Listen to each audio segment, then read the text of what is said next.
राणे हैदर ने कबड्डी पाई है। एक पासे टेलीफोन की टीम कबड्डी खेलती है, नंगल वाले संदीप दी यादां ताज़ियां ने मेरे मित्रों, ते दूजे पासे टीम कहते भी कबड्डी खेलो इकम दे वल्लों राणे हैदर ने कबड्डी पाई है। आ मंगिया बग्गियां वाला मंग सिंह दुनिया प्यार कर दी है। शाहकोट दे लागे कहते बग्गा पिंड मंगी ने मशहूर किया, जे पिंड दे चर्चे हो तां हुंदी होए बल्ले बल्ले तेरा ना हैदर एक वड्डा नंबर अपनी टीम जोड़दा। अपनी ड्यूटी ते हाजिर ने जतिंदर बिलगा जी, उन्होंने सारिया शख्सियतां का धन्यवाद कर रहे हैं। सामने कबड्डी जी राणे हैदर ने पा दी है।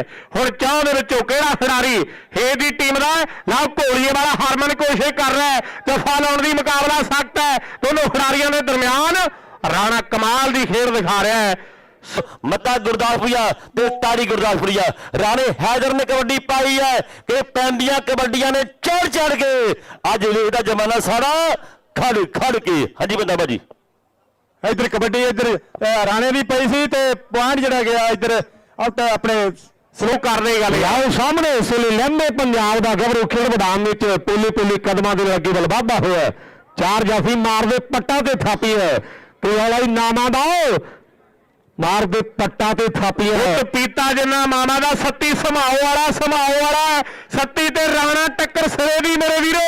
आओ सत्ती समाओ वाह राणे ਐਨ ਕਹਿੰਦੇ ਸਿਰੇ ਦਾ ਖਿਡਾਰੀ ਆ ਰਾਣਾ हैदर। चीज होंगी है इनू सामना इनू संभालना बड़ा औखा होंदा। राणे हैदर ने ताकत सांभी हुई है, उहदे भिंडा पाजी सते पाजी दी वड्डी देन है माखर कबड्डी नू। इधर राणे हैदर ने कबड्डी पाई है, मंगी सन्नी नाल कहंदे भी लखा आ लखा है कि एक वड्डे मुबारकबाद है। राणे हैदर ने कबड्डी पाई है, मंगी बग्गियां वाला दुनिया किंग कहंदी है, दुनिया उस्ताद कहंदी है, दुनिया किंग कहती है। पर राणा हैदर कहते इस समय हाजी भी आए हुए हैं 1993 टोरंटो कप के बेस्ट लीडर बिंदी भलवान जी उन्होंने भी बहुत बहुत धन्यवाद है। पर सामने इस वे टक्कर टक्कर और टक्कर दो खिडारियों के दरमियान है। राणा हैदर तकड़ा नंबर स्लो टीम की टीम के लिए जोड़दा ना चोटी का मैच है मेरे मित्रों कि कुंडियां दे सिंह फस गए कोई नेतरू बड़े में खानी। राणे हैदर की रेड से चारों के रवि सनी काले संघिया का अज कल दौर चलदा लो रवि ते हैदर राणा ते रवि ते हैदर आ पॉइंट जिहड़ा इस समय धावी दे लई लैवी तेलू आओ सामने आ गया धर्मपुरे की धरती। इसलिए कहते लंबे पंजाब का गभरू इसलिए कबड्डी कबड्डी करता है। खेल के मैदान चार जाफी और पट्टा ते बाजियां थापियां एक पासे कहते आओ वेखांगे शैली काशीपुरिया दीपक का पिंडू है। आओ वेखांगे भी टक्कर हंदियां दे लागे ते नंबर रेडर के खाते जुड़वा है। वापस है राणा हैदर कबड्डी पाउण चलिया। राणा हैदर इसलिए कहते कबड्डी पाउण के लिए खेल मैदान में जवाब आया है। अज कई नौजवान ग्राउंड लैवल पर काम कर रहे हैं, जैसे बैंसोड़ी लाडी बैंसोड़ी साडी गोरखेड़ी साहबपुर वाले वो ग्राउंड लैवल पर सभावां निभा रहे, उन्होंने बहुत बहुत धन्यवाद है।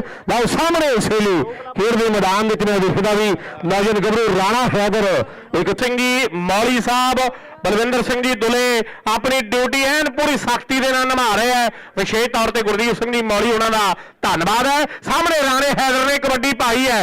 हुण घोड़ीए वाला किहो जिहा कमाल कर रहा है, सामने देखदा भी राणा हैदर तगड़ा नंबर अपनी टीम लिए जोड़ता होया है जो आपो अपनी टीमों को सपोर्ट कर रहे हैं। सामने राणे हैदर ने कबड्डी पाई है। राणा हैदर उस वे कहते कबड्डी कबड्डी करवाया खेल के मैदान में चार जाफी है।